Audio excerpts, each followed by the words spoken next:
when you're moving from place to place, place. Good morning, good morning, morning, good morning, morning.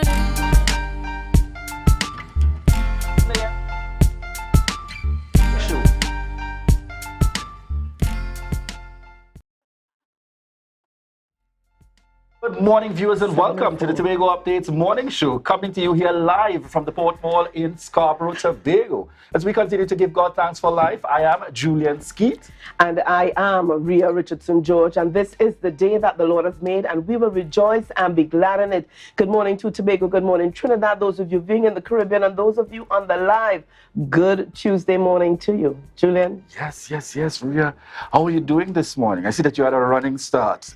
Definitely, it was one of those mornings. I haven't had a morning like this in quite some time, but it certainly gets the adrenaline flowing. Indeed. Shout outs this morning to Oswald George out there this morning. And Laverne Simon, special good morning going out to you. Good energy indeed. Real eventful, happenings yesterday in the mix. We saw the football taking place. Excellent attendance. I wasn't able to attend. No, so I saw. But from what I understood in terms of my information, excellent attendance out there. Coming down to a draw, but nonetheless, I think people were just hyped to enjoy. That's right, to go on out. Enjoy the activities, going all out. And for many, this kind of major activity, grand, extensive, excellent attendance that it would appear from all informations and reports coming in. But when you thought that was probably going to be the highlight, social media, went far and wide yesterday with the launch of, well, I shouldn't say the launch, but more the request for information, putting out there that there's going to be a new political party. There's going to be a new political party, and the imaging and so on with the face of current Chief Secretary, the Honorable Fali Chavez Augustine. I mean, one would have anticipated it would happen at some point. Can we honestly say that we're not surprised? Not surprised at all. We cannot be surprised because this was on the horizon. With all the Fali Duke scenarios that have been happening, shenanigans, let me say shenanigans that have been happening. So this would have been expected. So we'll wait to see. But I know there's symbols and there's the talks of new names and new parties, and that has been on the horizon for some time now. Correct. So we still got to wait to see in terms of what will happen in that regard with the specifics that are due to come out. But certainly a buzz with information. But we hear more about this in the news. We head on over to news in 90 seconds with Chanel. Thank you so much, Julian and Rhea. And here is your news in 90 seconds for Tuesday, the 28th of March. Chief Secretary Fali Augustine and his team is getting ready to launch a new political party in Tobago. A notice circulated on social media on Monday afternoon inviting persons to register to become members of the new party, as well as join the launch on Tuesday, the 4th of April at the Shore Park complex. The new party is yet to be named. Augustine and the entire executive resigned from the PDP last December, following a public disagreement with political leader Watson Duke. They have since declared themselves independent within the Tobago House of Assembly. Additionally, the Division of Health, Wellness and Social Protection is warning Tobagonians that they are enforcing food safety protocols among vendors. According to the Secretary, Dr. Faith B. Israel, vendors caught selling without food badges would face the consequences. Additionally, she warned that the Public Health Department would be making random checks at food establishments to ensure that they are following public health and safety protocols. She said they are taking a zero-tolerance policy because they observed several unsanitary vending during the carnival period. And finally, Prime Minister Dr. Keith Rowley promised to bring home stranded Muslims in refugee camps and detention centers in Syria and Iran. The decision was made following a meeting with former House Speaker Nazim Mohammed. However, Dr. Rowley noted that it is not going to be a simple task. Last month, the New York-based Human Rights Watch group held a press conference urging the government to do what is necessary to bring back home Trinidad and Tobago nationals. Many are women and children who were left behind by Trinidadian men who were killed while fighting with the terrorist group ISIS. And that was your news in 90 seconds. Back to you, Julian and Rhea. Thank you very much, Chanel. I just wanted to get, again, coming out in the news, as Chanel just would have highlighted there. Chanel, your thoughts? Did it get you by surprise any at all, or it was naturally anticipated that it had to happen? Definitely. Working towards. Definitely the natural course of events. What I am a bit shocked about, though, is the fact that we're about to see a launch with no party name. I mean, will we even see a party symbol? At least, I mean, it's a bit crazy to run out there a bit unprepared. It says a lot for where this party might be going in the future. The fact that they're running out and starting without even a name, I mean, I don't know how to feel about that. I wonder if it is that there's no party name or no party symbol, or we just are not privy to it yet. But Ria, why would they even have a launch without having maybe for these the element of surprise. The element of surprise. Well, my understanding is that the launch is targeted for April. So this is, I suppose, this is the concept of the save the date. Yes. something coming in the mix. But I also want to highlight, because Ria, you are seeing Chanel in the middle there, all glammed up. Folks, today is the big day as we celebrate. Today's a big day as we prepare to celebrate Youth Excellence. The Tobago Youth Awards being hosted by the Division of Community Development, Youth Development and Sport. It's where we'll celebrate our young persons, and we go live from 7:30 p.m. So we invite persons to tune in. We definitely go live. And for those of you who have received, because it's an invitation-only event, Chanel, I see that you have started getting ready for that Hollywood Chic Hall of Fame, to enter the Hall of Fame. You're such an excellent team. And I mean, as young persons, these are the type of events that we look forward to every year, where we come, we get to network with our fellow youth leaders. And I mean, I hope that all this glitz and glam would not go into waste tonight. And I hope that I would be receiving my award. So we look forward to that. And we look forward Ria, we look forward to seeing Ria on the red carpet as well, Wow. Ria, I'm looking out there for you. Red carpet it is. So we're certainly looking forward to tonight. Congratulations and to all nominees in the various categories that would have submitted, individual and group. We look forward to the excitement. And let me just say, it's important to follow social media today, in particular, on the Division of Community Development, Youth Development and Sports page for all the updates. And then we'll be bringing it here to you live this evening from 7:30 p.m. on Tobago Updates. We're heading straight on in now to Tobago in Focus.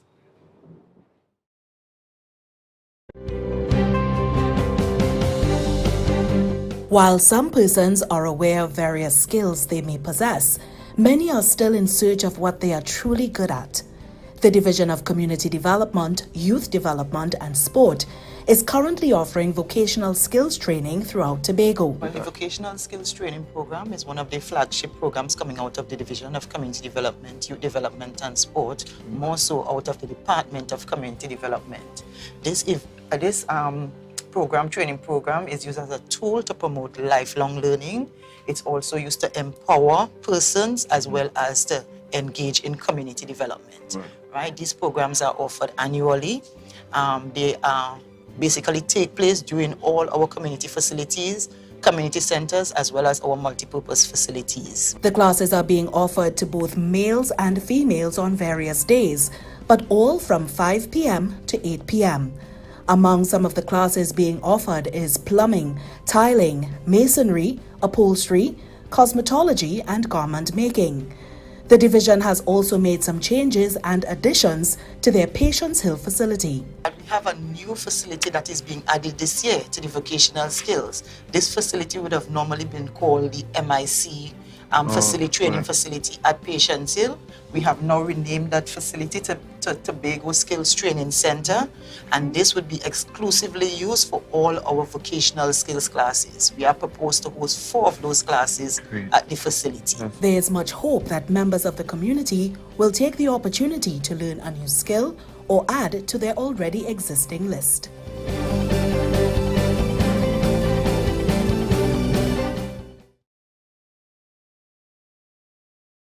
Thank you very much, and welcome back to the Tobago Updates morning show, coming to you here live from Port Wall in Scarborough, Tobago. Ria, who do we have? Who do we have on the rundown this morning? We're straight on into our rundown this morning. Excitement evermore here on Cedric. That's right. So we're going to talk about the rundown, and then we're going to get into some of our birthday celebrations for today. So starting us off this morning, we've got Sherry Ann Rollox Hackett, who is the school supervisor 3 for the TEC, the Division of Education, Research and Technology. She's going to be talking this morning about school supervision, or DTEC's school supervision. As you know, we've got SCA coming up tomorrow, Julian, and we want to say congratulations and God's blessings and every good thing to all those boys and girls who are going to be sitting SCA tomorrow. And we've also got CSEC and CAPE and all of that coming up a little bit later on. Not too far. Not too far in the distance. So those are the discussions this morning. Certainly. And we'll also be chatting about the Plymouth Jazz. And we'll be chatting with Avery Seaton, our director of API Record Label. So we look forward to those discussions this morning. Viewers, we head on into our birthday celebrations.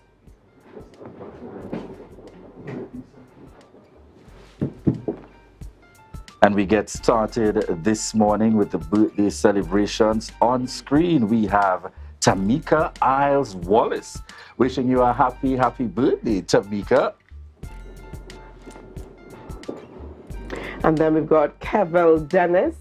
Kevel, that's Kevel. Sorry about that, Kevel. Kevel Dennis celebrating a birthday. Love going out to you, Kevel Dennis. All right. And Chemo Samuel celebrating a birthday. Chemo, love going out to you today. We trust that you have a great one. Happy birthday to you.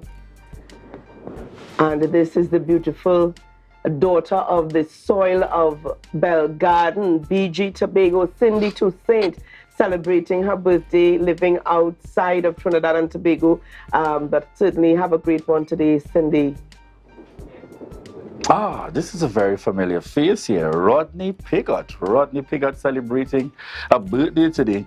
And, you know, he wants to certainly, you know, this is always an opportunity to remind the persons. I suspect they get it mixed up sometimes. He's Tobagonian by birth. They hear the accent. They hear the accent and they assume it's by boat. No, not by boat at all. Tobagonian by birth. Certainly a son of the soil here. Rodney Pigott celebrating today. We want to wish you a happy birthday and God's continued blessings. As well, we want to send out condolences. Just recently, we saw an accident taking place, claiming the life of one of our sons of the soil. We understand that that funeral is going to be taking place later on today, in fact, sometime this morning, is it? Yes, yeah, it's and I know, you know, just the connecting far and wide, it's one of those that will certainly have Tobago, you know, coming out. You know, a young person indeed, would have been making his mark in business, you know, engaging his family life and so on, really making a difference and contributing positively. So certainly today is going to be one of those days here in Tobago, as we treat with the reality, so to speak. Our condolences going out to the family of then with Alfred at this very challenging time. Yeah, definitely. All right. But God's peace. Ria, I'm told we very quickly before we you know, we head out from this segment, there's a payday special, Ria. There's a payday special coming up. A payday special. I did ask John Arnold about that. I love the fact that I get to call him John, you know, only during the show. But the payday special really is to focus on that, your payday, that day you get paid. And in fact, let me just remind the persons, the Tobago Festivals Commission Limited wishes to advise the public that on Wednesday, the 29th of March, 2023 only, that's tomorrow. Persons can get $100 off. Yes, folks, $100 off of all Tobago Jazz Experience 2023 tickets. This applies to all tickets for all events. The promotion runs from 9 a.m. to 5 p.m. at the Shore Park Complex in Tobago and Queen's Hall in Trinidad. Shore Park Complex will facilitate cash transactions only, while Queen's Hall will conduct both cash and card, that's links and credit card transactions. Persons are also advised that the payday special is limited to 4 tickets per person. That's 4 tickets per person. For further information, the Commission can be contacted at 639-4441 or 612-013, and that's 0130 So we just have to verify that contact information. Right. So it's 0131. So that's 612-0131. And the email contact is tobagofestivals@gmail.com, and via their website at www.tobagofestivalscommission.com. So that's the payday special happening on the 29th. And Ria, any at all, if I've been paid before, I want to be paid again tomorrow so I can benefit from this payday special. What do you think about that, Ria? I'm not sure that's how it works, but you can certainly jump on in, and I'm sure John Anna will be very happy. All right. At this point, we prepare to head on in coming up. For our first interview, we'll be chatting with School Supervisor 3 of the Division of Education, Research and Technology, Sherian Rollocks Hackett. All right, viewers, we want to thank each and every one of you, those connecting with us via TV, those listening in on the radio. Those of you online, this is your opportunity to share the live, share the live, share the live.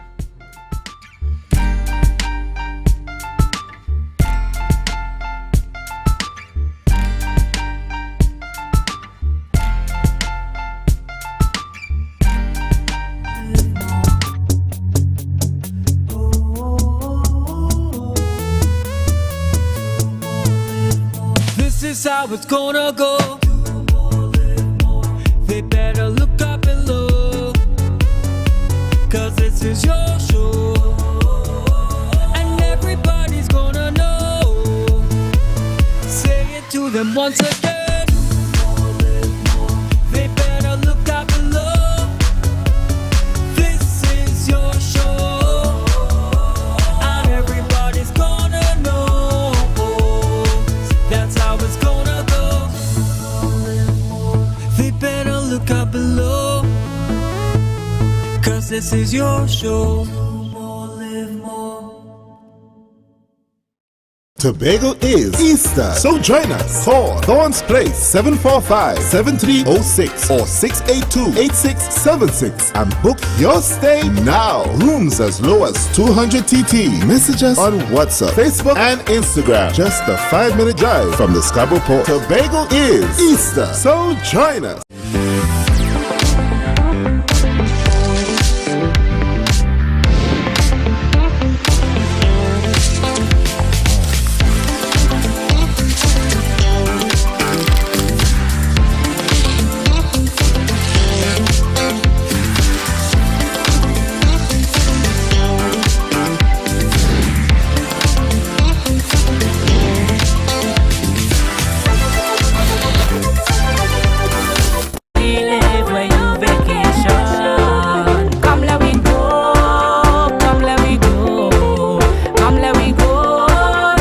Tobago, come let we go, come till you know, come find your soul in sweet Tobago. Come let we go, come let we go, come let we go to sweet Tobago. Come let we go, come till you know, come find your soul in sweet Tobago.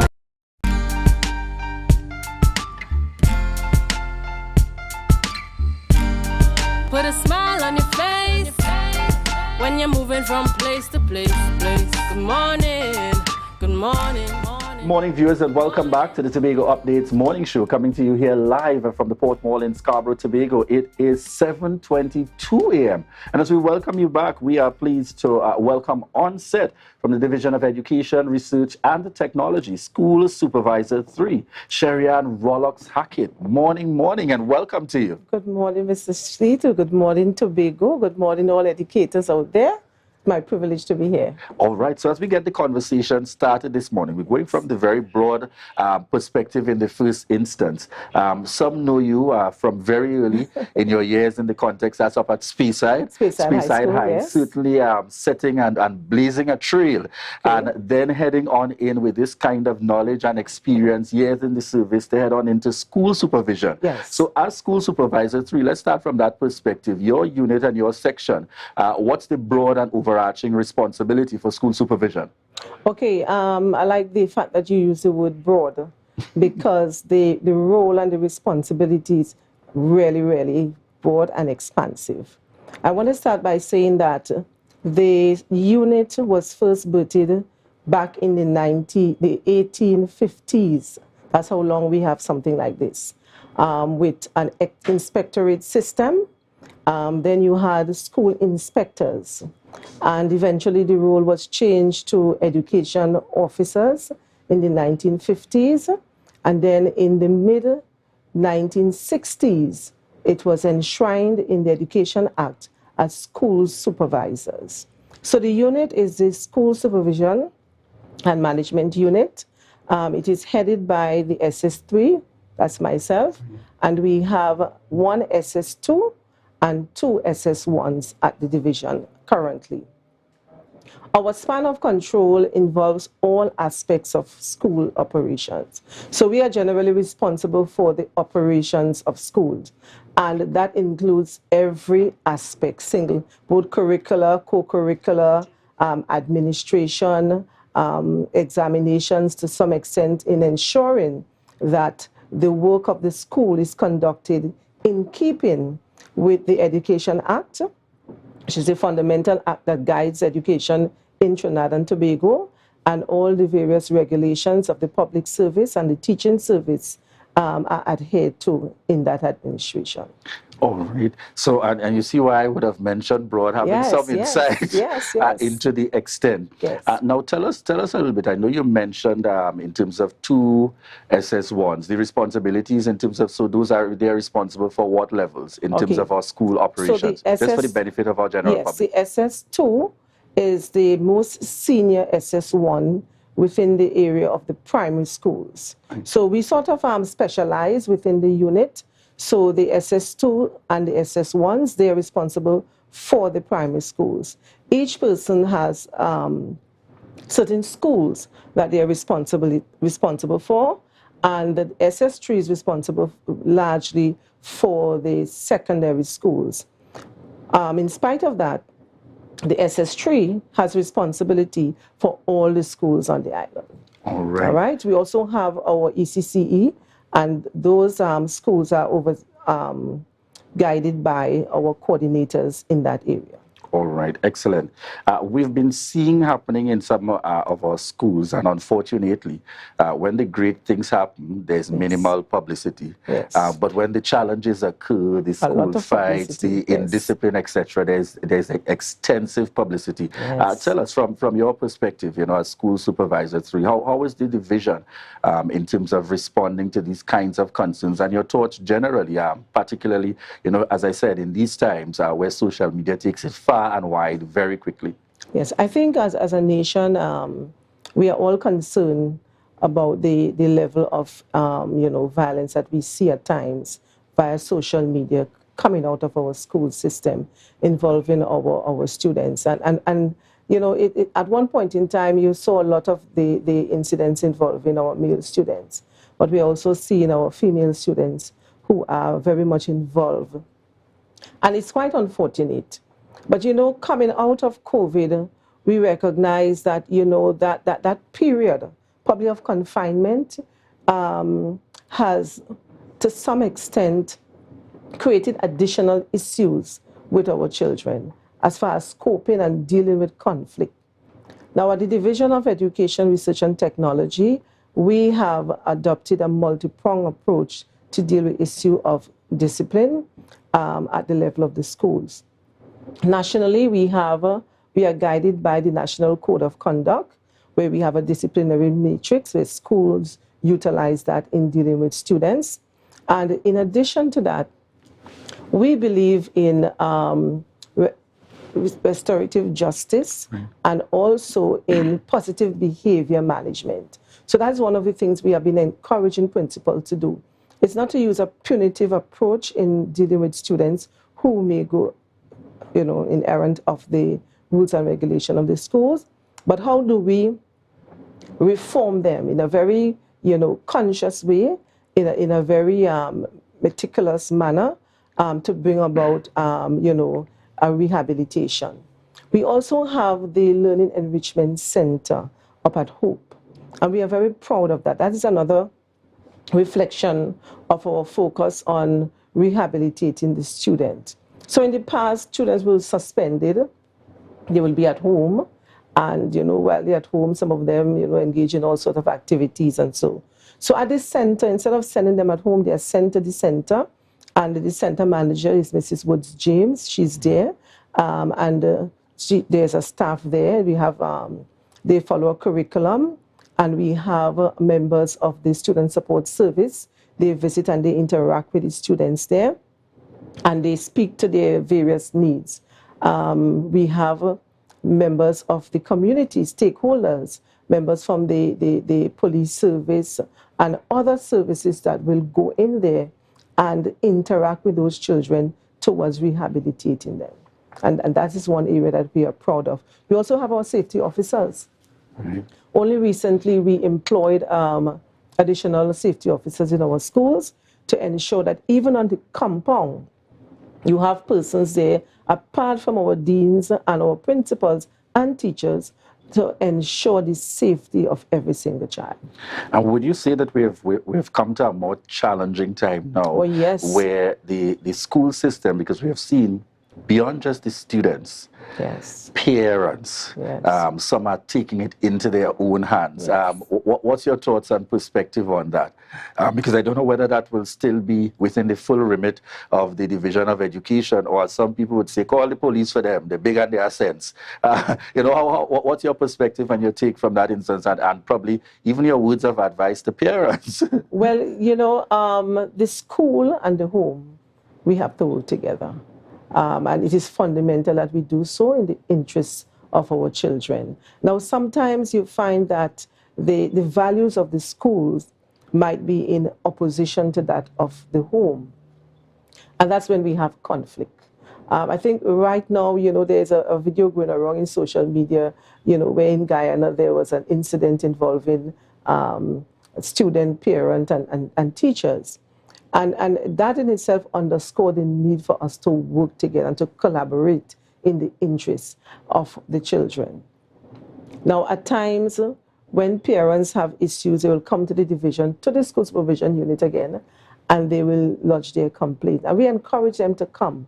If you feel you're not getting satisfaction, come to us. Let us have, you know, the Bible says, let us reason together. Let us talk about it, and let us see how we can work together in the interests of the child. All right. Now, another area we want to touch on, we have seen, you know, within that period of the pandemic and even current, the division has some level of focus in terms of training and ensuring that your teachers and your educators are not just well-equipped, but also current in terms of really trying to connect and to have the outreach. I had the opportunity being a part of a session where I think you dealt with senior and middle management yes, in terms of coming out, and you really saw the camaraderie. And when you heard the stories, you smile because you start to see teachers in their own zone supporting and providing each other with this very important factor. Tell us a little bit about training and development coming out of the Division of Education, Research and Technology for our teachers. Right. Now, the training is also one of the critical remit of the school supervisors, as far as ensuring that the principals and the various levels of management at the level of the school are prepared and equipped to do what they're required to do.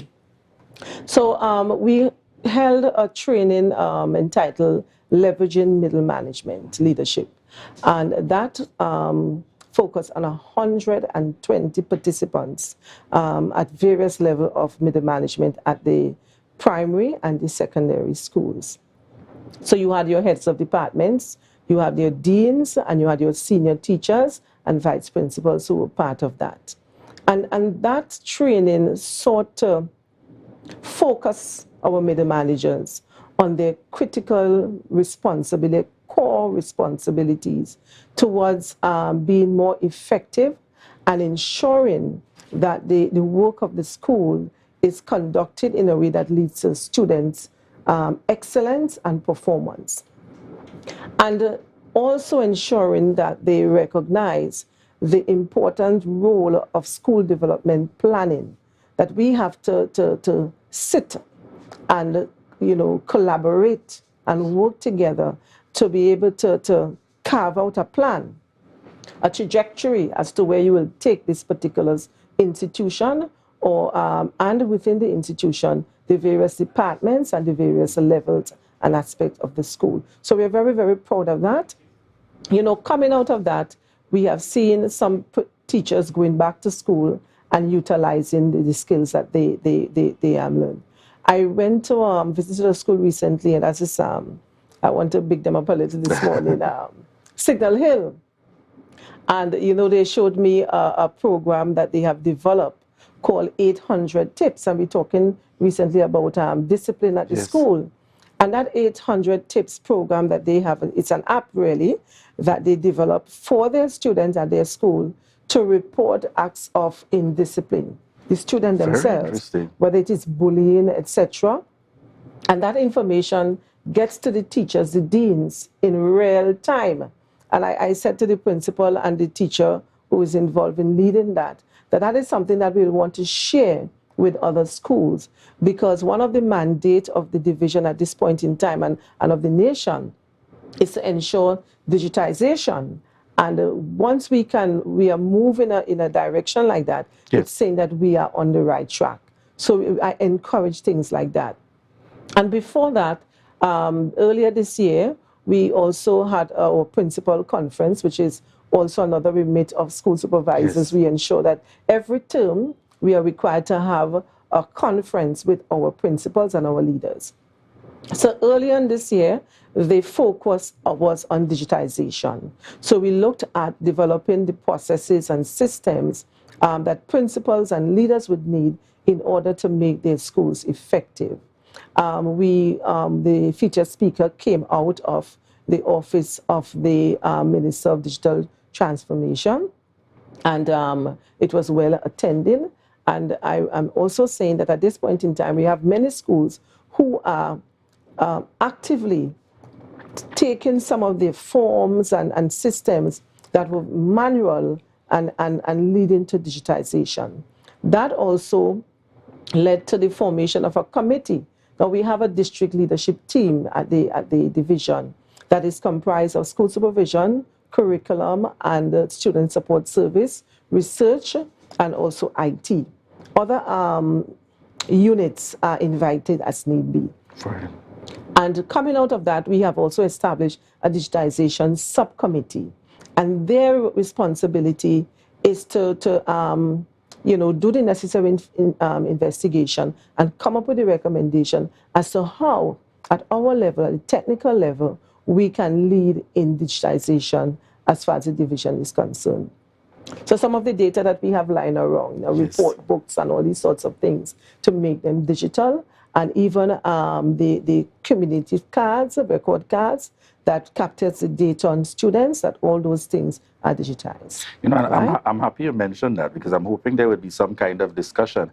I particularly appreciated during the pandemic period, receiving your child's report via email. And then you had the necessary discussions with the teacher about it and so on. But I see where some schools have reverted to the book. So I'm hoping that we can do both. If you're definitely going to go back with the book, but still have that opportunity where the digital send me a record, I have it, we come in, we sit down. Even if I have to come in, sit down, discuss, and then you get it via email, so that parents still have that flexibility. It's as I have said, the pandemic has shown us where we can do so much online. I would hate for us in 2023 to go back to a state where we're reverting to everything in person as 2019, when we can still maximize, in these areas. So I'm very happy to hear about the connection, particularly in terms of the greater utilization of technology. Now, one of the other areas that we certainly wanted to get that perspective on, beyond digitalization, what we have seen over time is the combined effort of schools, and particularly how do you feel sport has contributed to building that energy and excitement? And I know I'm talking sport, I'm talking intercall, I'm talking things that track will certainly, field, that competitive element and spirit within our school system. How have you seen that working in the Tobago space? Well, that is alive and well. I mean, sometimes you can't contain the schools. The schools are very much into branding. And ensuring that they are seen and they are visible and they are heard at times. I remember recently there was a competition, and you had Scarborough second involved in that competition, and their battle cry was that even though they're going down into the sea, nobody beating them. So all of that reflects the camaraderie and how it brings the school together as one unit, with a singular focus. We just held very successfully the National Track and Field, Secondary School Track and Field competition here in Tobago. Usually our children will have to travel to Trinidad to participate in that. This year, and this is the second year in running, that they came to Tobago to hold the finals, and it was quite successful. And the thing about it, at the end of the day, Tobago topped the performance with Signal Hill again, and Roxborough Secondary. And we want to say kudos to Roxborough Secondary for the excellent performance that they displayed during that meet. And at the primary level, we had our primary school sports and track and field also. We have cricket taking place. We also have basketball just recently ended, netball, and some of our netballers have also graduated into the national level. They're on the national team. And all of these things we celebrate. So we celebrate both the curricular aspect, the hardcore academic, and also the co-curricular. What I usually say and remind principals and teachers is that not all our children will find success or will come into their own with the narrow academic. For some students, their moment of glory, their self-actualization will take place on a field of play. And we have to create those opportunities for those children to also self-actualize and realize their goals and experience success. Yes. And, I'm very pleased with that, because you see, folks, what we're highlighting here today is the various aspects of achievement, and let's not just focus on the negative, because I firmly believe we have got to be the ones to push that continued growth and development and building out our education system. And as we go ahead. Yes, and as you spoke to that, we have student councils at all our secondary schools and some of our primary schools. And there we see student leadership. And I saw recently, coming out of the student council at Bishop's High School, that they were hosting workshops, bringing in, with the under the guidance of their teachers, obviously, bringing in key personnel to speak to real issues that the students within their schools are grappling with. And that's, I said kudos, congratulations, because that is a kind of leadership.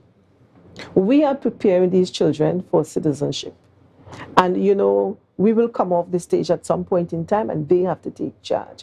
And we have to ensure, sometimes we sit back and we bemoan the quality of leaders we have today. Yes. But the responsibility is entrusted to us now to ensure that the leaders of tomorrow are those upright persons with integrity who will put nation before self. Yeah, and I definitely have to agree, this morning is that kind of time to shout out people like Ms. Ramna Ryan. Yes. Very Bishop High School. Yes, She was a leader in the head of the Tobago Secondary School Track and Field, and part of the national committee. So she was very much instrumental in ensuring the success of our recently held national competition here in Tobago. And I smile when I hear you say that, because I think of the likes naturally. Well, I'm a past student of both Scarborough Secondary and Bishop's High School, and I recall the days of the Noel Sousa. Sousa led in my time as principal, and certainly Ms. Ramna Ryan in the school system being very supportive, and I know now serving as principal. And that kind of support is so important. And I think you couldn't have said it better when you said you're preparing students for citizenship. It's not just about getting a certificate, it's about that all-round development. And as we climax in terms of looking at this excitement, we couldn't have you on today and not talk about that takes place tomorrow, the SEA exam. Big day. Tell us a little bit about that in terms of the kind of support and encouragement for our students heading on in tomorrow, and what are the numbers looking like for Tobago heading into the exams tomorrow? Right. I want to say all systems are in place, and we are ready for the successful conduct of the examination tomorrow. This year we have 1,034 students sitting the examination, 514 girls and 540 boys. All right, the numbers are not so far apart this year, right? In addition to that, we have 32 private candidates, because we do have private candidates who are part of the exam. They are usually students who the parents would have preferred to homeschool, and that's another big thing coming out of COVID. We have a number of parents who are electing to homeschool their children. And then we have 11 students who would have applied and successfully received concession. These are children who may have some special disability or diagnosed condition that they need additional assistance or additional time, or to be monitored, or to have a parent on standby during the exam because of various reasons. So we have 11 of those who will be getting that additional. So our examination supervisors and assistant supervisors and testers and monitors, everyone have been trained and are in place. They have the necessary forms to do whatever is required on the day. I know that usually there is usually a team coming out of the division on the day of the examination itself that will go to the schools to actually see what is happening at the end, you know. And what I really want to say this morning to all the parents and the children who are preparing is that you have done your best thus far. Your teachers have been working with you. You have been doing your work and so forth. And at this point in time, you need to relax. Parents, this is not the time to get the child to sit down and do 100 problems, etc. You know, this is the time to help them calm their nerves, etc. And, you know, relax so that the nerves will not act up. I want to encourage them to ensure that the children get to bed early tonight, to have a good night's rest, and get up on time so that they will ensure they are not late for the examination. And, you know, do your best, all the best to all our children. At the end of the day, be assured there is a space in a school in Trinidad and Tobago for you, because there are children who will sit the examination here, but they will put on the paper schools in Trinidad, and same way in Trinidad. So even though we are saying it's 1,054, you will find that it's quite possible that we'll have more children placed in the system here in Tobago, because there are children in Trinidad who will also indicate they want to come to Tobago schools. And we are having a sort of issue with numbers at the secondary schools because of the number, not necessarily coming out of SCA, but the numbers of children who are coming across seeking places at our high schools. And imagine there was a time when we first introduced all these high schools across the nation, saying schools for all, that we wondered if we would ever find the amount of students to be able, now we need additional to be able to fill them. All right, so we want to say thank you so much, Sherry and Ronald Hackett, School Supervisor 3 within the Division of Education, Research and Technology, for joining us on set here this morning. As I just got a WhatsApp message saying, hey, nice kind of insightful look into school supervision. All right, good to know that they're not just coming on when there's bacchanal or problems. All right, so kudos there. Joining us on set, Division of Education, Research and Technology. Viewers, we want to thank you so much for the continued love and support, and for continuing to choose the Tobago Updates morning show. And we see in the lineup coming up next, we have Avery Seaton, Director of API Records Label. So we look forward to that conversation coming up next here on the Tobago Updates morning show. Those of you connecting with us online, I see Darky Sylvester online with us, Valana Kerr, Donut Dempster, Carol Fraser Davidson, Cindy Toussaint, Rodney Pickard, happy birthday to you. Auntie Dora Lyons, good morning to each and every one of you. Lisa James, Kuki Melville, Pearl Murray Beard, faithful viewers and supporters of the Tobago Updates morning show. Those of you joining us via TV, listening in on the radio, we say thank you. And to those of you online, we say thank you, and to remind you that this is your opportunity to share the live, share the live, share the live.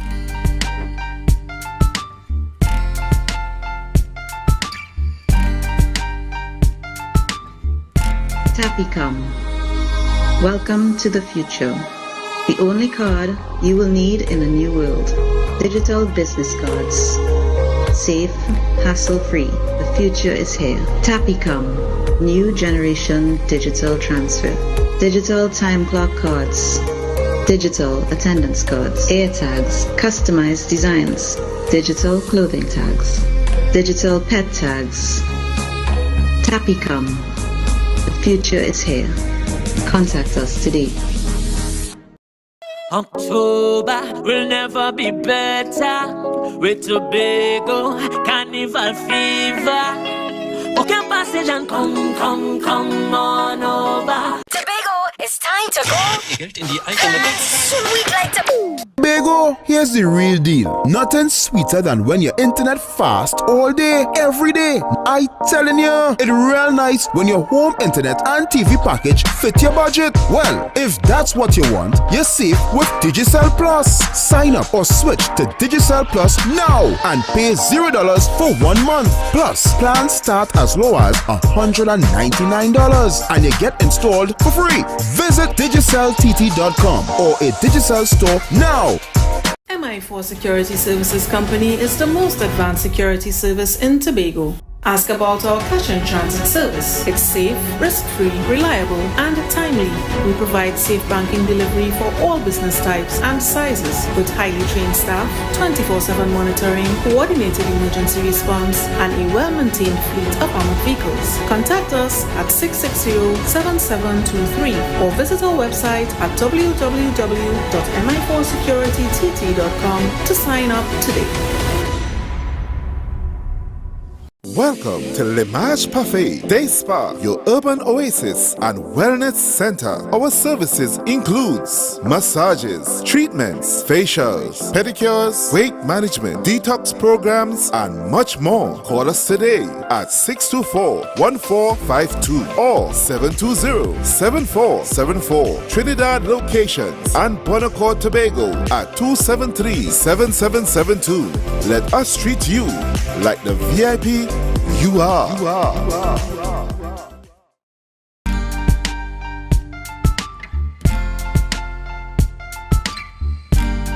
Put a smile on your face when you're moving from place to place.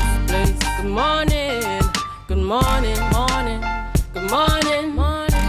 Viewers, welcome back this morning to the Tobago Updates Morning Show.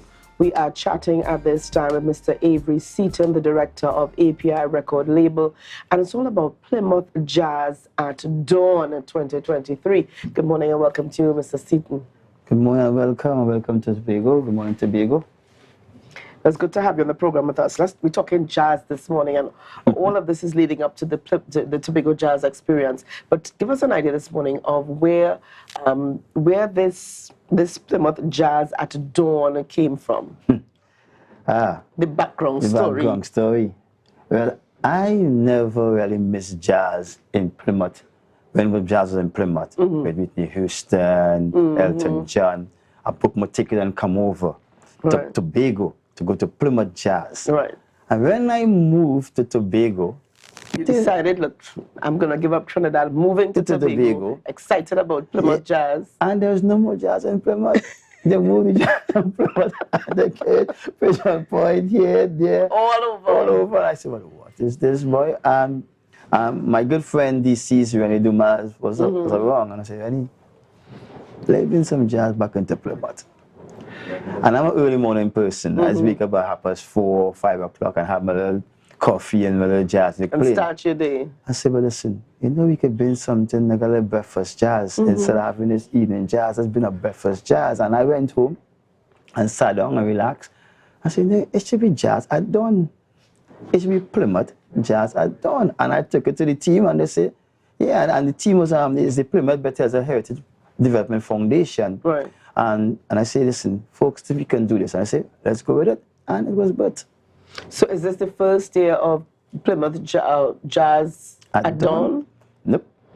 How many years since? This is going to be six to 7 years. 6 to 7 years. We've always been doing it in the morning.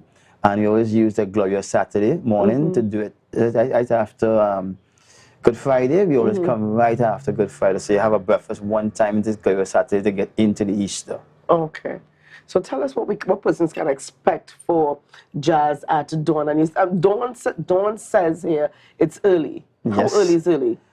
Well, it used to be 6:30, yeah? I like 6:30, but the committee say if we, not everybody like you.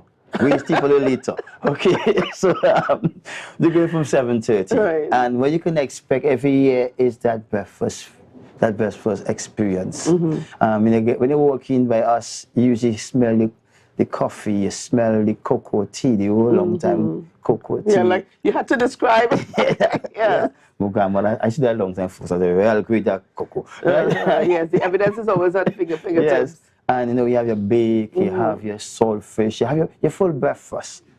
And you just enjoy that breakfast with some good artists and good music. And that's what we do. We treat you that way so you get a good start of the day. Okay. Now, I have to say this is very interesting. And tell us about some of the artists who will be performing. Well, this year we have Ricardo Seals. We have Prince Unique. And we're in discussion with a few more artists. So by tomorrow, we have a full cast of 6 artists. And all our artists will be local Tobago artists. We try the best to keep it local. Because one of my mottos is see my Facebook page is Tobago Love Your Own. Yeah. And I recognize there's a lot of different artists in Tobago, from soca to reggae to jazz, and we need to use them. So I always tell our cast always full of local artists. All right. And you have the local DJs on there. So we have Showtime. DJ Showtime will be there with us on Glorious Saturday. All right. So tell us now, where exactly is the event going to be held? Okay, it will be held at our head office in Plymouth, that's 42 Shelbourne Street, Plymouth. It's easy to find as soon as you pass the gas station. You swing the next street down and you're heading down to the big park. Right there. The recreation ground. Yes, right there, that same street. 42 Shelbourne Street. And you wouldn't miss it because we have flags directing you. We have flags directing you. We have banners directing you that day. And you can't miss it. All right, and I'm seeing the menu. The flyer is up on screen, and the menu suggests chocolate tea, just as you mentioned, coffee and the tea, fruit juices, coconut, bake, fry, bake, salt, fish. What is that we're seeing there? Sausages, cheese paste, and bake. And extra, much more.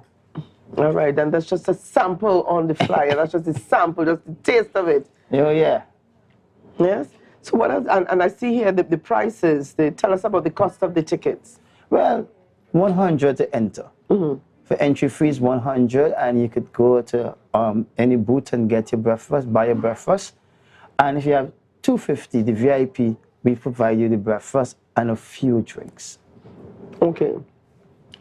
General, $100, and you purchase your breakfast. Yeah, that's $250, VIP. And it's provided. Breakfast is provided for you. Fair enough. Yeah. Fair enough. Definitely fair enough. All right. So it's all happening on Saturday. Glorious Saturday, which is the 8th of April. All right. And it's all happening at Plymouth. But you mentioned some of the acts because you want to stay local. What about opportunities for young and upcoming artists? That is what it's there for. Listen, for the past 6 to 7 years we had most of our artists local, and we keep we had France Joe, Hua. We been Anomaly came in already. Javon Jackson. The list goes a lot. We maintain that local, and we also give the upcoming artists a space to showcase themselves. Because if they don't get enough space, when do they get a chance? Yeah, most definitely. And where can persons purchase these tickets? All right, tickets is purchased at our head office. That is 42 Shelbourne Street. Also, you can call our committee members at 742-1574 or 688-7746 302-0621. Our committee members have tickets, or you can go on Facebook, Plymouth Jazz at Dawn on Facebook, and you can see all the other details where you can get tickets. And at the day, we don't refuse anyone. So even if you do not have a ticket in hand, you can pay at the door? Yes, you can come at the door. All right. And for persons who are interested, you can check out their Facebook page. It's Plymouth Bethesda Heritage Development Foundation on social media, and you can get some more information there. For those of you who are tech savvy and into the inner workings of social media, check them out on Facebook. Plymouth Bethesda Heritage Development Foundation. And this Plymouth Jazz at Dawn is an event for us to raise funds for the foundation. Our foundation do work like we have a computer class. We do computer class. We have sewing machines. We teach tailors in the villages come and teach the youths how to do tailoring. So it is to raise funds to assist the foundation, to assist the village. All right, and it's about assisting the village of Plymouth. Plymouth, yes. What is so special and unique about Plymouth? I love Plymouth. Because you love Plymouth. Yeah, the Plymouth is very unique, and people don't even know. Some people don't know this, that the first waterplane land in Plymouth. Plymouth is a beautiful place. It's to me, the scenery is nice. There's a lot of places that you can explore. When we have the mystery tour in Plymouth and all.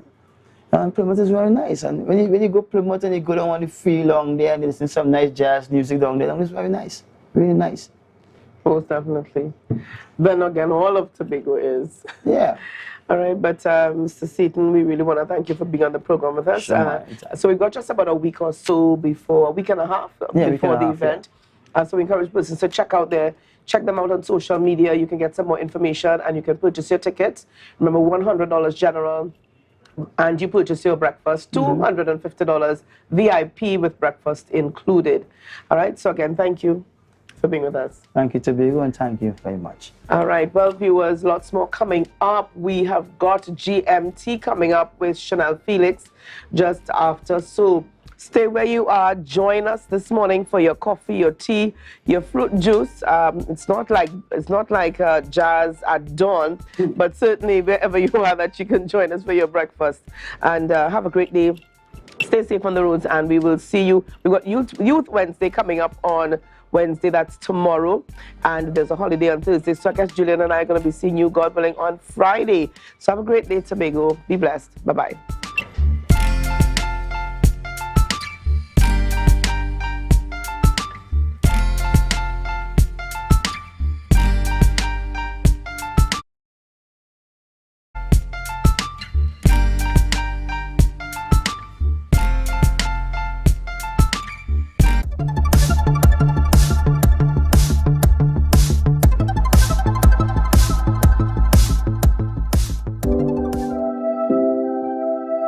There's no place like home, but that's more of the case when your home is a contented space that provides the protection you need. Shelter is a basic human need, but it's a basic need not afforded to many of the vulnerable in our society. So last year, Chief Secretary Farley Augustine mandated Secretary Ian Pollard to, among other things, develop a social housing program to improve housing delivery in Tobago. Therefore, Home was born, home ownership made equal, and the first house is already being constructed in Milford Court. Today will be the first of our social housing program, affordable housing program. And we'll know that this is part of the project that we went to Jamaica to look at, to replicate here in Tobago, the social housing.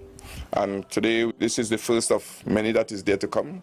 A year ago when the Secretary and his assistants were mandated by the Chief Secretary to have this program rolled out, persons wondered, would it work? But here we are this morning, standing on the premises of God, that it has started.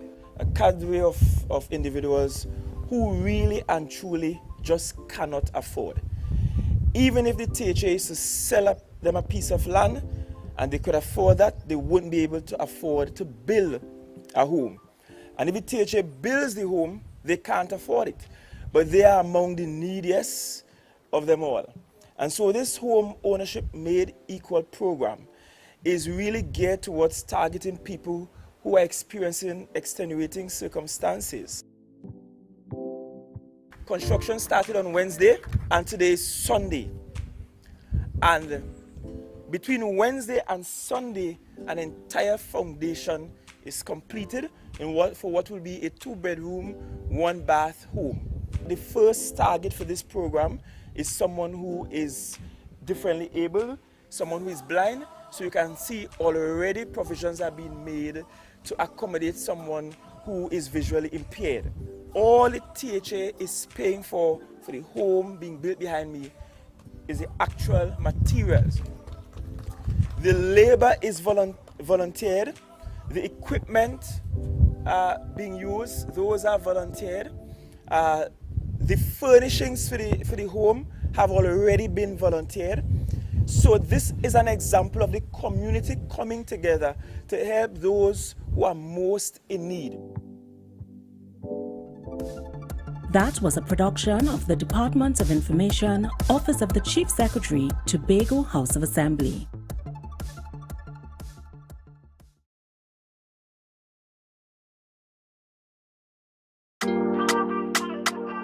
Yeah. Hey. Tobago updates. Good morning, Tobago. Wake up with Candace and Denasia. Let's go. It's a brand new morning. Rise up to a brand new dawning. As the passion start to rise, the energy fill the skies. I say thanks a favor to wake up and hear me neighbor. 60,000 people strong, and the vibes is never wrong. We are beauty, we are power, we are people in the sun. We are beaches, we are rivers, we are melanated ones. We special and there is no denying. Tobago is number one. I am you and you are me. Together we stronger. Good morning, Tobago, and welcome to Good Morning Tobago right here on Tobago Updates. Guys, you know, whenever you see me here, we're going to have those conversations that we want to have to get the morning started and to ask those questions that you want to know. Now, this morning is a conversation like any other, and this morning I have joining me this morning Mr. Ricardo Alfred, who is the chairman of the Tobago Agro Business Development Company, as well as Mr. Kevon McKenna, who is the marketing director for TADCO as well. And this morning the guys are here and we are talking about the new TADCO Board of Directors. Good morning, Mr. Alfred. How are you? Yes, good morning to all. Good morning to Tobago. It's always a pleasure to have you here. I mean, TADCO is no stranger to Good Morning Tobago or the Tobago Updates platform. I mean, the people always want to hear what you guys are doing, what new projects are happening at TADCO. And TADCO seems to be one of those companies under the THA that has been very active, doing a lot, getting into a number of different spheres, not only with food production, but we see a number of community-based development projects happening there as well. Some may even say you guys are even crossing over to Works' territory on a number of projects that you guys are doing. So this morning we're going to talk about a lot of that and so much more. But we're going to start off with the Board of Directors. We see a new face here this morning. We have Mr. Kevon McKenna, someone who we have not seen on the board before. So good morning, Mr. McKenna, and welcome to Good Morning Tobago. Good morning and welcome. Now, we have seen you in a number of spheres within the THA, festivals in relation to the Tobago Carnival last year, and a number of other things, but we have not seen you working within the agri-business sector. So tell us a little bit about how this new appointment came about and when did this board become instituted? When the board was constituted, the chairman would speak to that aspect, but I actually have been working with TADCO and the Division of Agriculture since last year, helping to develop the launch of the Food Hub Initiative and also the Le Estate. Oh, right. We remember that one. That's when we went down to the river. We did the whole tour of Tobago and the whole cocoa and chocolate initiative. That was a good one. Excellent job there. So tell us a bit about when the new board became constituted. Right. So the new board would have been constituted. The effective date would have been from the 2nd of January. We would have came into office just in February.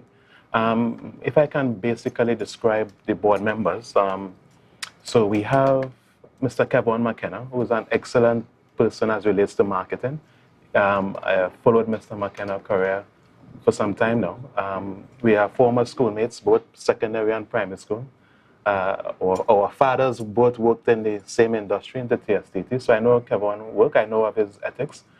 We have Mr. Binley Benjamin, who I believe is a perfect mentor. He's an excellent guy as relates to financing, and he does have a little of entertainment that brings a lot of activities to the company. We have Daniel, a new member, excellent person as well, very good in presentations, doing business plans. He has a wealth of experience that we believe that we can use. We have Mr. Owen Dillon, excellent farmer.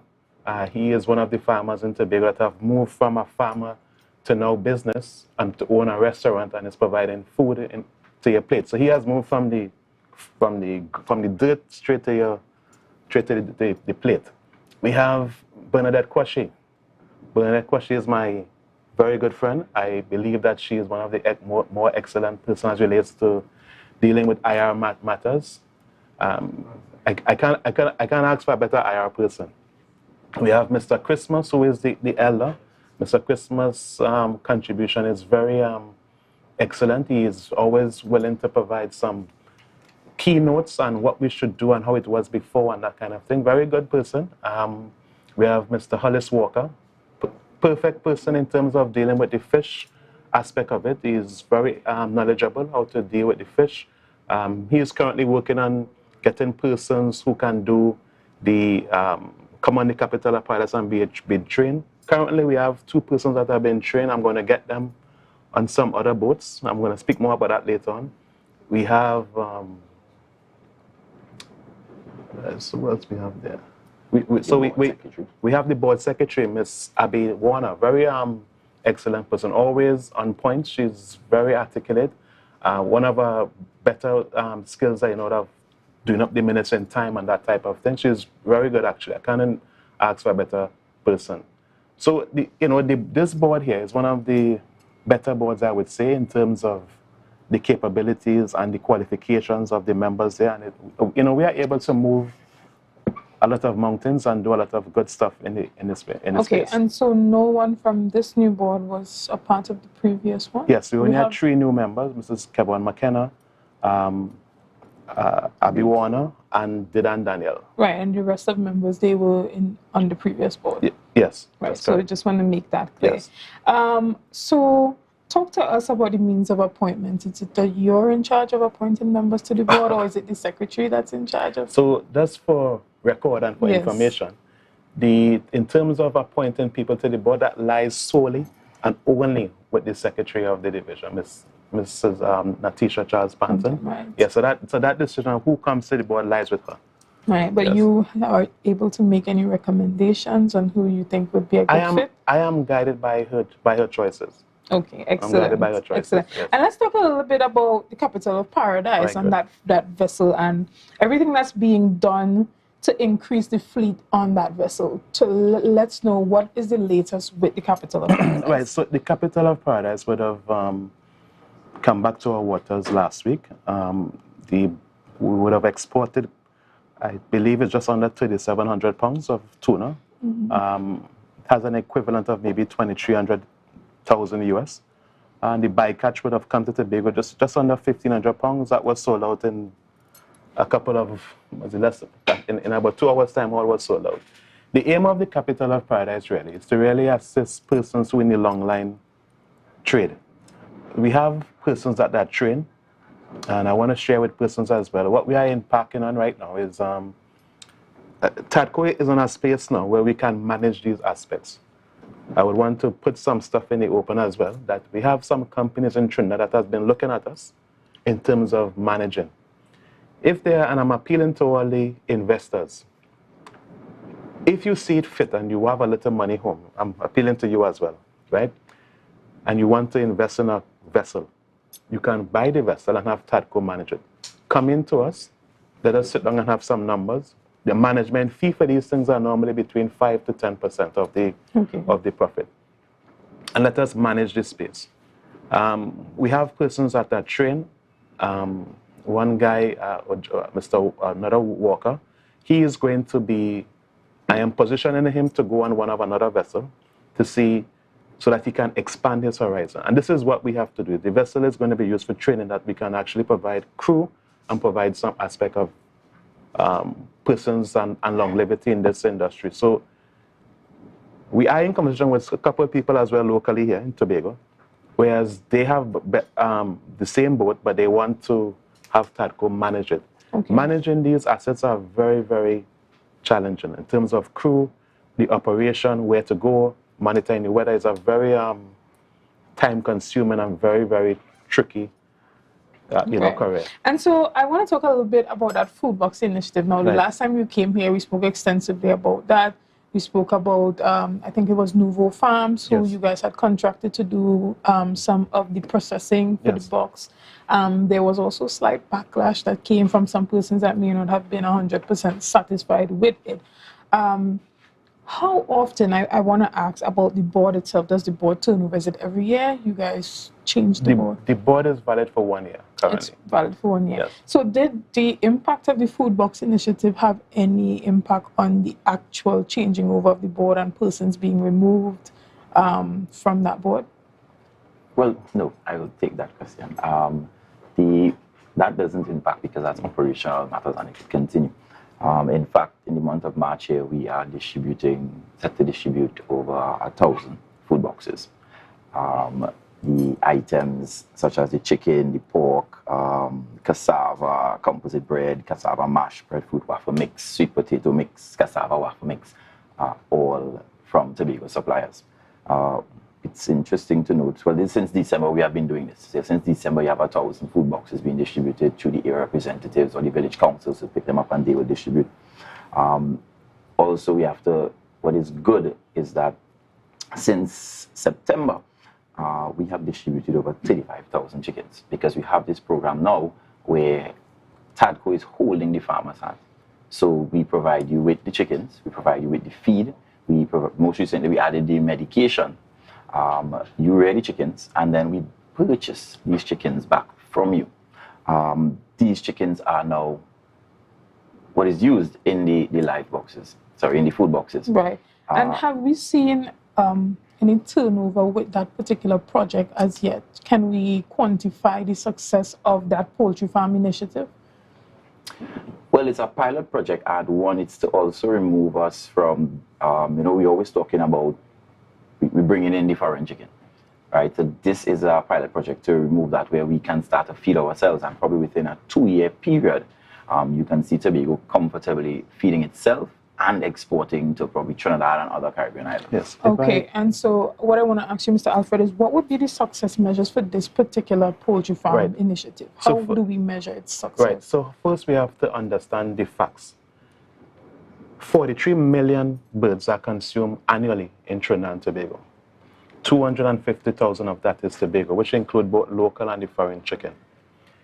Our target really is that if we can have, within the next 2 years, at least 100,000 birds coming from Tobago monthly, that will be our goal.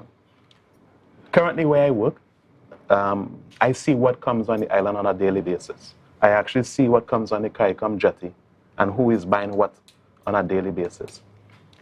If we are able to have, and chicken is the cheapest meat, it's one of the cheapest form of protein as well. If we are able to have, and this is why we had an investment forum, to get persons and the business sector involved. If you are doing 1,000 chicken, let's do some simple figures here.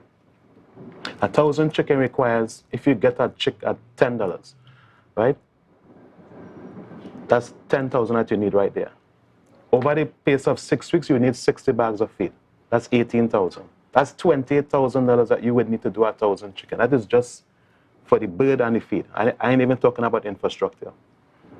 What we are saying, we would provide that, right? Give you the chicken to mine, through contract, of course. Take it back from you and process it and put it back on the market that is going towards places like the hospital, places like the school feeding program, into the same food box, right?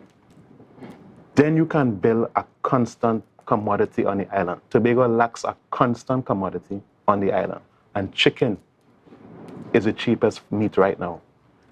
With the business sector now, if they are able to buy or invest in the cottage facility, which is the poultry cottage facility, in our equipment that could do between 1,500 birds to 3,000 birds per hour, that is all that they can do, no problem. if they are doing 10,000 birds an hour, and let's say they kill a chicken for, let's say, $250, that's $25,000 per day. I believe that the business sector can get involved now and say, you know what, I'll put out $2 million to invest in this, and this is their operation. Let the private sector run that. There's another aspect of it. You have the hatchery. Again, private sector can now get involved. The other aspect of it is in terms of the packaging and the labeling and all. There's so much different services that could be provided, and we have to get the private sector involved. I'm not saying that the average person cannot do these programs, huh? But we believe that if we start by, you know, you were speaking about where the board is and where the board. So the legacy right now of this board is that if we started the poultry project, we have the introduction of the capital of paradise, what it is doing. I think we have been very transparent in everything in what we are doing so far with the capital of paradise. Even the public, when the board comes to Tobago, the public can go on the board, they can view it, they can ask the crew anything. And then to the persons who are involved in the flower initiative, we're just having some hiccups right now as relates to the tractors. But we are going to be pursuing it in terms of having a factory here that can produce flour. So, you know, there was some talk about tractor pool and TADCO and so on. And just to clear the air, TADCO has no interest in running tractor pool. We have no interest in that. The aim of this really is that you have dedicated tractors to deal with the cassava people. We are in conversation with a couple of persons who want flour. And the average they want is 20 ton a month of flour. But 100 pounds will give you 30 pounds of, 100 pounds of cassava will give you 30 pounds of flour. So you understand the quantity. And by having these dedicated tractors to deal with those things, persons don't have to worry about getting their place plow, getting their place reap and all of these things, because time is money and we have to build out a consistent supply of these things. Right? So, and what is it that we need at this point in time to get to that place? I mean, of sustainability? Not just the sustainability, but to make these ideas and these plans come to life. Investment. I'm really appealing to all the persons that have a little money or have a little, or the investors to really come and let us have some conversation. Let our projects be one of the PPP arrangement, public-private partnership. Right. I am in conversation with someone on Friday. I don't want to put out so much things, but we are willing to assist them in them running certain stuff. The private sector needs to get involved. And question, yes. We recently saw that the Chief Secretary went to the trade show in Germany. Was there any representatives from TADCO there trying to get international investment in TADCO? And I know recently they went to Dubai for that international investment conference. So when we talk about getting that investment from the private sector, I would think that it's not just strictly investors from Trinidad and Tobago, but looking for that international investment opportunity to really help to develop the sector. Talk to us about investment internationally, global, what is being done to seek international investment? Right, so yes, there was a trade show. No, we didn't have any representatives there. However, I believe that once Tobago is marketed, once you have these hotels and these restaurants that want to invest, they would need food. Food is common. And most of these hotels would like to look at the local input. If we can provide a constant commodity, it would be a win. So I believe that there are talks happening as relates to making Tobago an investment place. Just that we need to put the structures in place to really ensure that this is happening. And just to go back to the food box, you spoke about the Novo, and just to be clear again, we have not paid Novo any money as yet, because we want persons to increase their capacity so that we can reduce how much is going there. So far, we have paid persons close to $200,000 per month in terms of who is doing the poultry, the cassava bread, the different cassava suppliers. All these people are paid, and they are putting us into the... So all the suppliers are paid except for Novo? I don't want to say except for Novo. You see, you have to understand that we want to increase the capacity of persons here, right? And then put that into the space and then deal with the other issues. We have to balance that balance in here. right? Okay. Well, what does that say for external relationships? No, we have great relations because there are other stuff that is happening. So when the external supplier could hold longer, the small because of their Tobago, capacity. may not be able to. Yeah. So, and if you don't mind, Mr. McKenna, where do you really see this food box initiative going, as opposed to where it is now? Well, the food box is really to help in a situation where we came out of COVID and we know a number of persons in Tobago may not be able to make the ends meet. So it's really a helping hand. Could it be something that you can carry on for 5-10 years? No, right? So I would say it's a short-term thing. But in doing that, you still, as you say, using the farmers, you're building the capacity on the island, which eventually would create jobs. Because when a farmer starting off with 100 chickens, and let me say you move to 1,000 chickens, naturally you'll have to hire staff, right? So it is a way to increase your capacity on the island. Okay, so is it something that you guys want to look into having more seasonally as opposed to something that happens ongoing throughout the year? Like, let's just say, for instance, you know, there's Christmas coming up, then you guys have a food box initiative again, and whatever seasons that might require more food assistance, maybe in the middle of a natural disaster. Yeah, I don't know. What is the plan? Because at Christmas time, I think everybody does hampers. So I wouldn't even say to do it at Christmas. I would say probably do it in the downtime when nobody is looking at these people. Also, we want to increase our farmers. We had 45 persons participating in the program so far. I know that we have distributed chickens to about 39 farmers. So persons such as Mr. Ronald Wood, he just every time I come here, I just call his name, but he's an easy picking. You look in the back there, see him. Who is very active in farming. You know, check out TADCO and become a farmer, become registered, do the training program, which is not hard at all, and they will hold your hand. And I mean, you're already experienced because you're accustomed rearing chickens. Also, we have about 2,000 birds in storage. So you can check them out for caterers or persons who want to do the agro-processing. If you want to do a smoked chicken, or the case may be, you can check them out. Okay, and then before we move on, when it comes to the food box initiative, you said that usually the way how it works is that you give it to the area representatives and they distribute it to members of their district community. That's how it works. But what if someone is really in need and, you know, they kind of want to come directly to TADCO? Is that possible, or do they have to go through their area rep, give them a call, tell them they're interested in getting a food box? The reason why I think you would use the area representatives is that they are supposed to be on the ground, so they should know the needs. And the area representatives, they have also been using their village councils, right? Most of these village councils, I think, had elections recently because they did over the entire structure for village councils through the National Village Councils Association or something like that.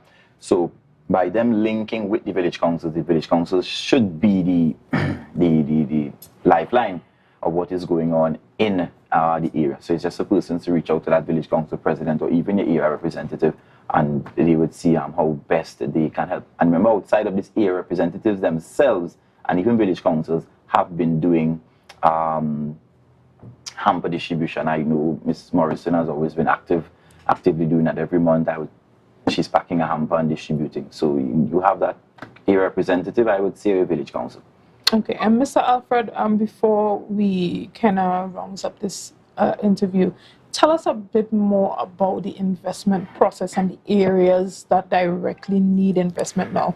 We spoke about the food box initiative, we spoke about the poultry farm initiative, and we spoke about the capital of paradise.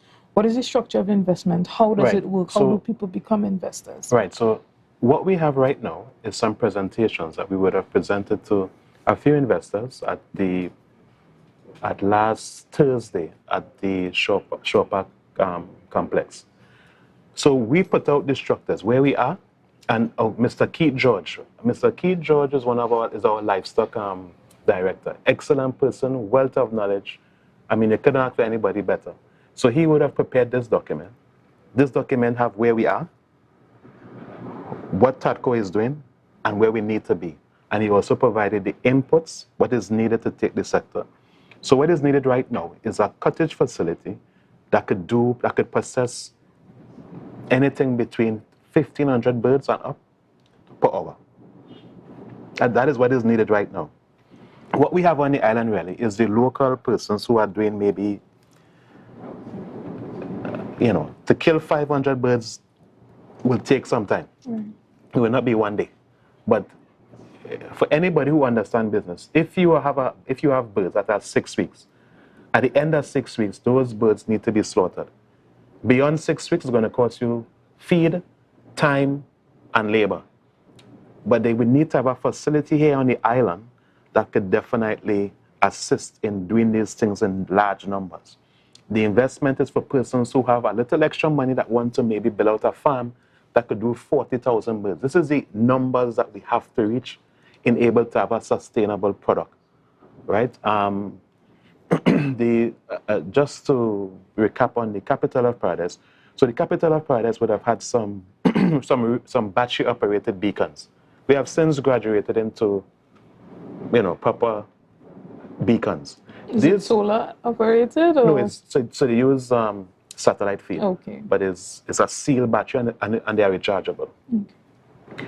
We want to be able to loan this battery operated circuit, we're not using it now, to a long line vessel that is coming up. These beacons is like this. So our line is about 40 miles long. That's 40 nautical miles, right? That's 1,852 meters. It's longer than a land mile. At every 10 or so miles, you put a beacon. So if the line bursts, you're able to find it. So we want to assist other longliners in terms of getting some of these equipments. So this is the start. So we can loan them this, have them build up their status and becoming more efficient. Then they can pass it on to another fleet while building capacity. But we also want to increase our fleet. But we believe that getting the private sector involved and getting them whereas to invest, whereas they could just sit back and watch their investment, we would just do the managing part of it, right? That is where we need to be, instead of owning the asset. Private sector involvement is very key in this aspect of it. I'm not saying that the THA may not have a hand in it, but you need to kind of pass the baton a little to the private sector to allow them to grow and employ people. There's so much different things that could come out of this aspect. Right. And last year there were a lot of discussions, a lot of talk. We had launches, we had events happening at that Shaw Park Food Hub. Yes. Where is the Food Hub now and what is the plan for the Food Hub? Well, most recently we have increased the marketing at the Food Hub through events, of course. So right now we have the aerobics and the karaoke happening on Thursdays. We have the Men Can Cook coming on stream within the next 2 weeks. That will run for approximately, I think it's 5 weeks. We also have the Le hike and the Cocoa experience. That's up at Goldsboro, going in there. All Fours. Oh yes, and we have the All Fours. The All Fours is actually very much well attended. We also expect a very high audience turnout for the Men Can Cook. Recently, we had the Office of the Chief Sec staff taking a mental day and experiencing the tour. So, the tour is just under about $250. All right, it's a guided tour. You have the waterfall hike, you have the cocoa experience, you learn about the history of our cocoa and that farm. And also you have the option of when you're finished, you can wind down with a river lime, where you can either order food or you can cook the food yourself. Excellent. And there has been a little bit of chatter on the ground about TADCO possibly doing some community development initiatives that include like building drains and stuff like that. Is that reforestation? Yes. Is that well, any? No, I believe no. That's not TADCO. That's under the division. Another entity. Yeah, that's not TADCO. Okay, so do you know anything about that initiative?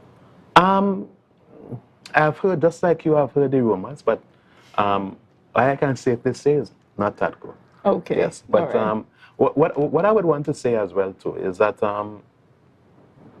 anything in the community is a win for that community, regardless of who is performing it.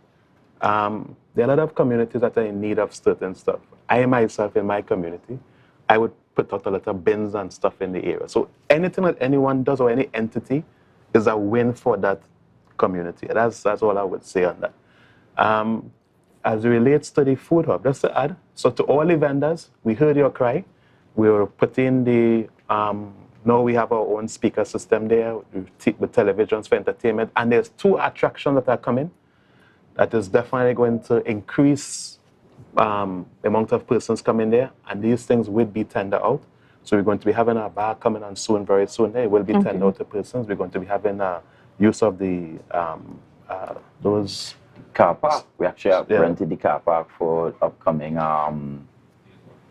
party. Yeah, so there's a lot of things happening. And please, all the promoters, please feel free to contact us if you want to host an event. Keep in mind that what the food hub offer is in-house dining, if you want to call it, because we have stuff set up for vending. We have our own toilets facility and we have our own electricity. So if you want to reduce your cost in terms of rental of toilets, generators, and then you have the huge car park area there that you can put up stage and stuff. So there's so much things I know that can be derived from it. If you want to do your wedding reception, all of these things can be an option. Yeah. So we are cheaper. We are cheaper venue. The event is crowd controlled. Actually, that's slipped my mind there. That is on the 8th of April. It's going to be big, I think.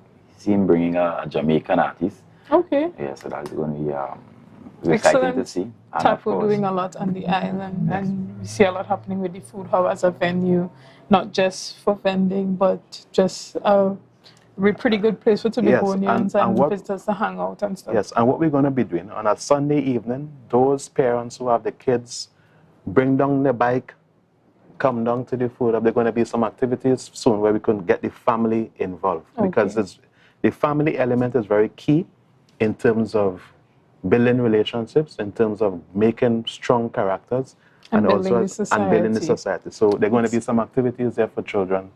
Excellent. Well, guys, you heard it here. Tobago is doing a lot here on the island of Tobago, and there's no stopping them, clearly. But before we go, I want to make an announcement that the Tobago Festivals Commission Limited wishes to advise Tobagonians and all persons interested in attending the Tobago Jazz Festival that tomorrow, Wednesday, the 29th, that only persons can get $100 off of their jazz experience tickets, and it applies to all tickets for all events. The promotion runs from 9 a.m. to 5 p.m. at the Shore Park Complex in Tobago and the Queen's Hall in Trinidad. Shore Park Complex will facilitate cash transactions only, while Queen's Hall will conduct both cash and card, links or credit card transactions. Persons are also advised that the payday special is limited to 4 tickets per person. So for further information, the commission can be contacted at 639-4441 or 612-0133 or the Tobago Festivals at gmail.com, or visit their website at tobagofestivals.com. So you heard it there, guys. That's the payday special. So you can pay and you want to go jazz, tomorrow is the day to buy your tickets, right? So guys, again, we thank the members of the Tobago board for coming on with us this morning and chatting about everything that's happening down there at Tobago. And stay tuned because we have a lot more coming right after the break. I say thanks for favor to wake up and hear me neighbor. 60,000 people strong and the vibes is never wrong.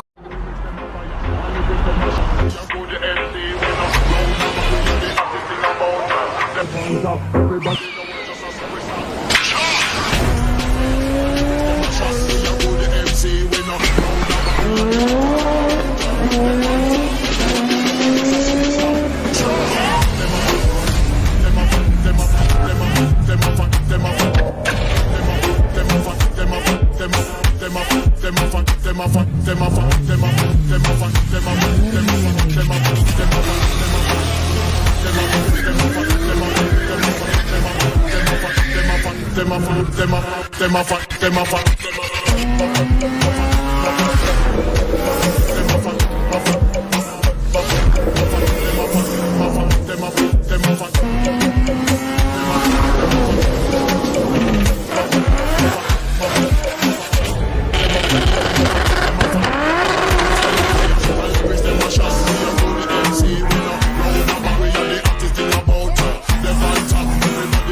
know what just a so we stop.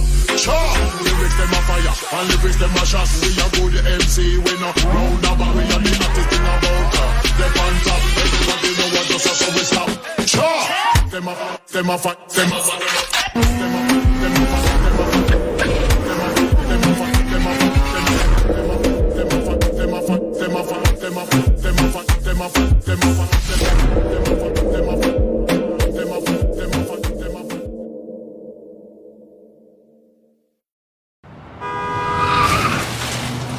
Everybody only worrying. Never ever worry. Don't mind how things looking hard. I tell them never ever worry. If your nice can't get damaged bad. I tell them never ever worry. What I'm saying is true. So just consider Tatil is always right here for you. I tell them never ever worry. Don't mind if life make you sad. I tell them never ever worry. If your house get flooded out real bad. I tell them never ever worry. What I'm saying is true. So just consider Tatil is always right here for you. I tell them never ever worry. If sickness catch you off guard.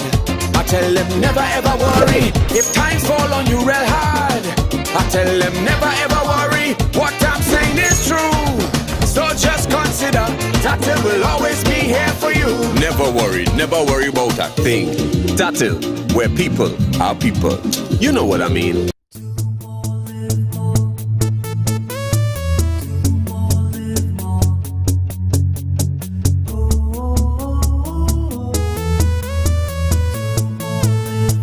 This is how it's gonna go.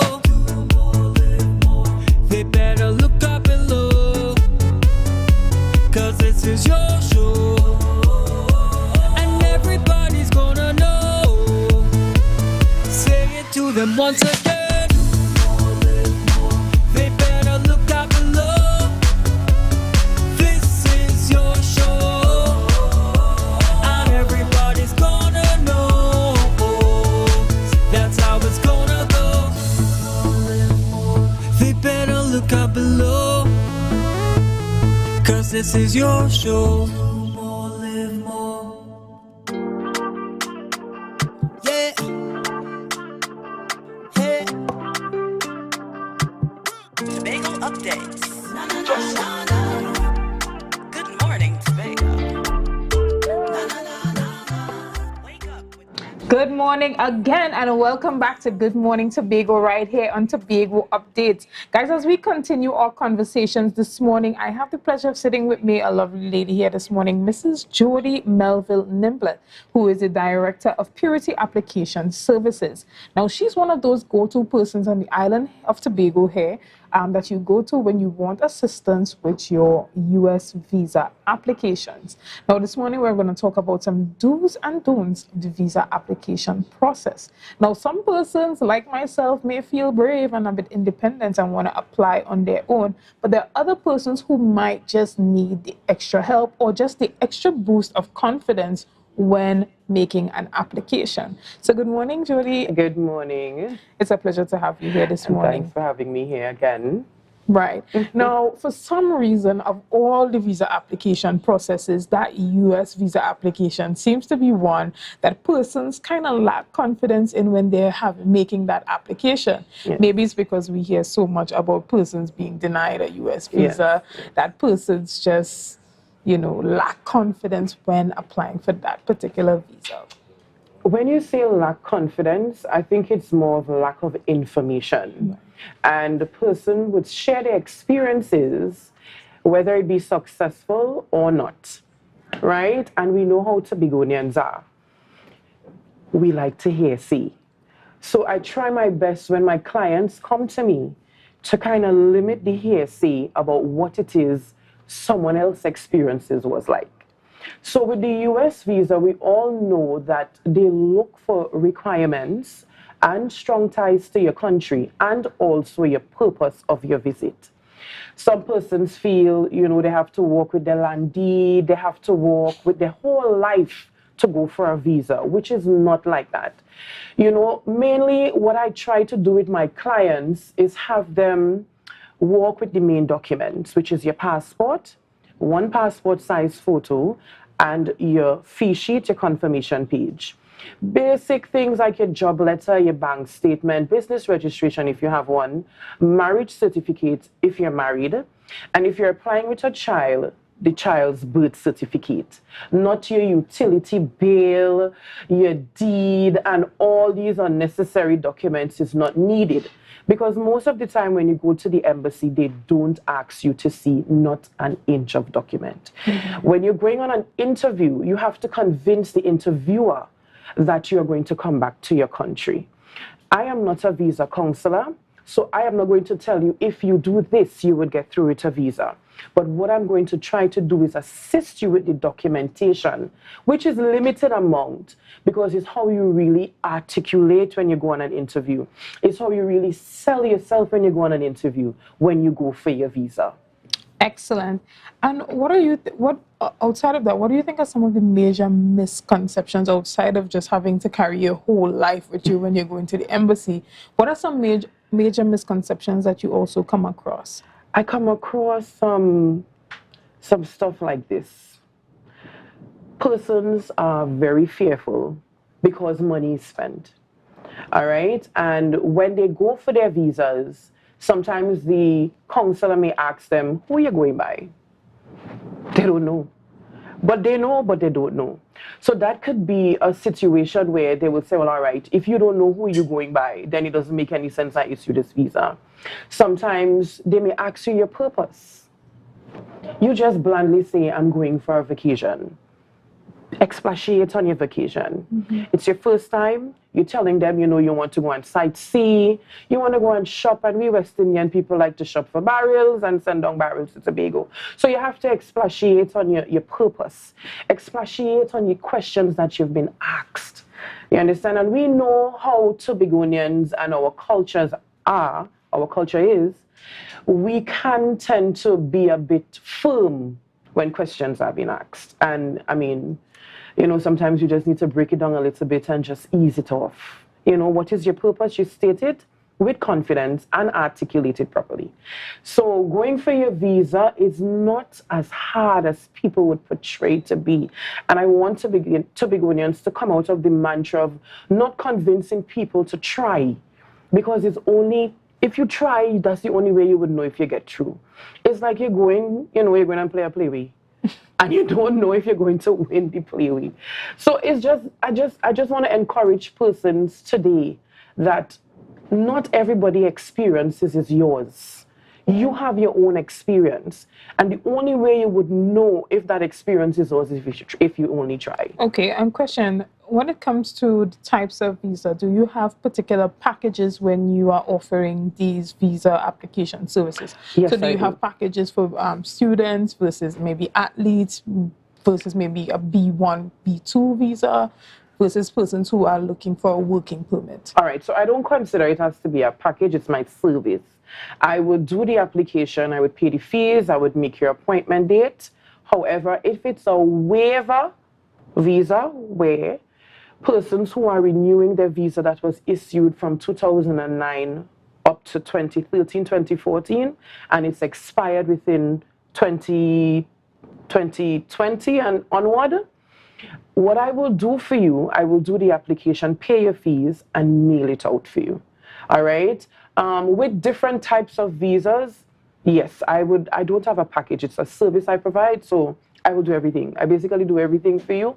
The only thing I don't do is go down to Trinidad and wait for you to say, well, yes or no, I got you with the visa. So does the fee vary from visa to visa, or is it one flat? Well, for the waiver, it varies. But for the B1 normal going down on an interview, I have a different price for that. Okay, what about work permits and work? Well, all the visas are arranged the same. American charge $1,100 TT for all their visas. There isn't any different range for the different categories of visas. Okay. It's just my services would be a different price. Okay.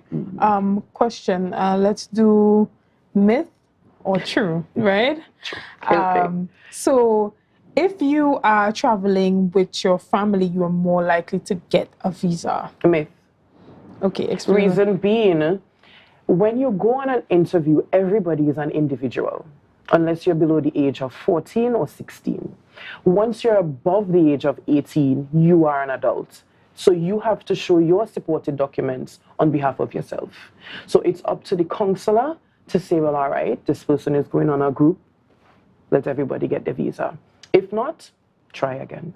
Going to shop for my wedding, I'm most likely to get my visa. Is that a myth or true? You know, I can't really say, because it's really truly up to the counselor to give you that opportunity. Well, then you're showing purpose. Yeah. All right? But it's still up to the counselor to say yes or no. So we're leaning more towards a true for that one.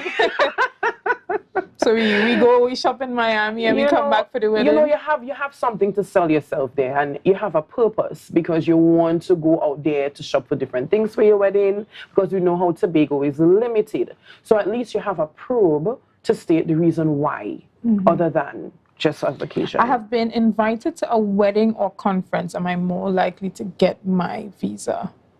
Then again, for the conference part, there are documentations that you have to show proof that this is what you're going for.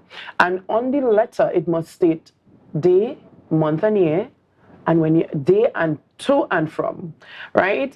And with the conference letter, it would state your name and all the information and what it is you would need in order for you to apply for the visa when you're going for a conference. So hardly ever I've seen person got refused when they're going for conferences, or if anybody is going on behalf of Tobago House of Assembly for any sort of, workshop or anything like that. I hardly ever see persons get refused for that. Okay. Yeah. Students that are actively enrolled at the university level are highly likely to get their visas.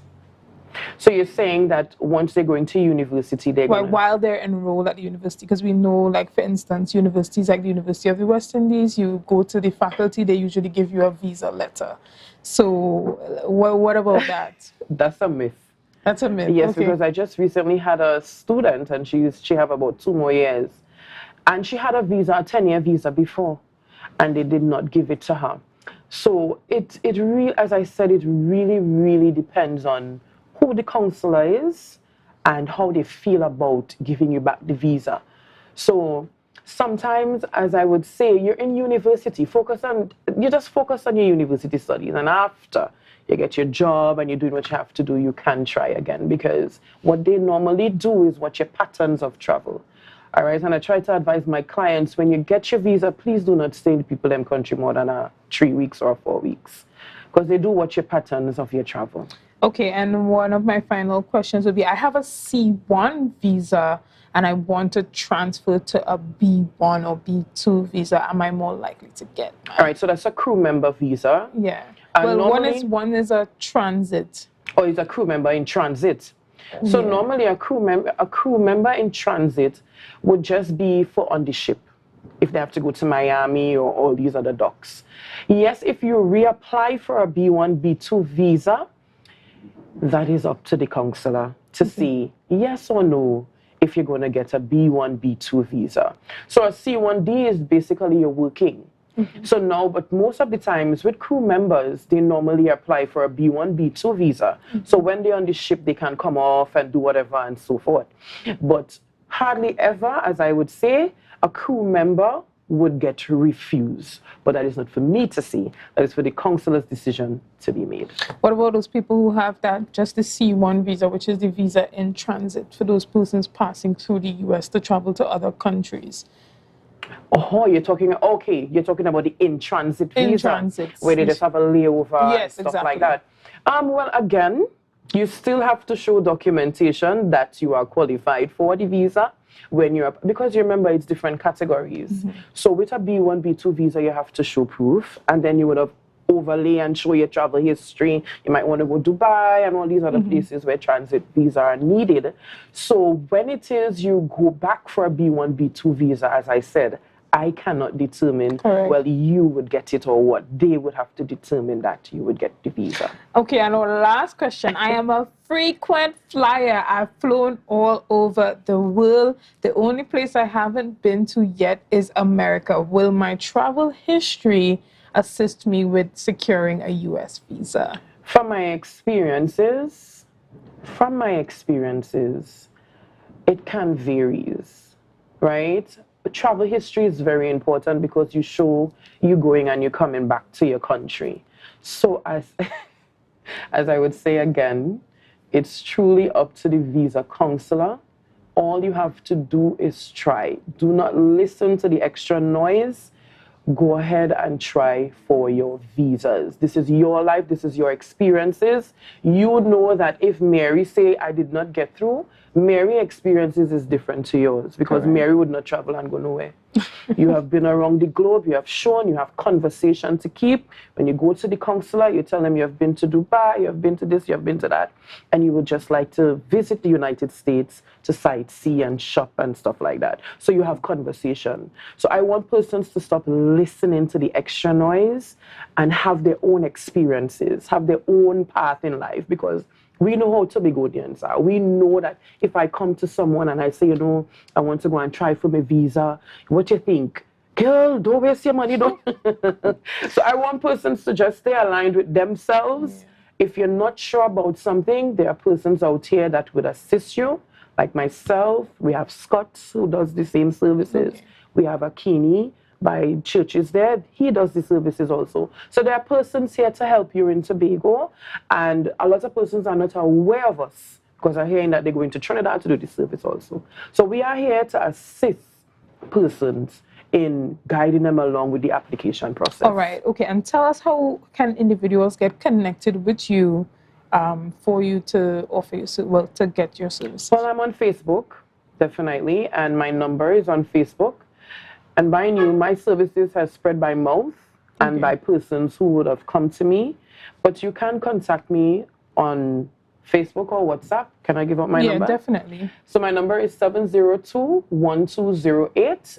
You can contact me from 10 a.m. to 6 p.m. because persons would call you 6 a.m. in the morning and 9 p.m. in the night. So you can contact me for any form of information and I would be there to assist you.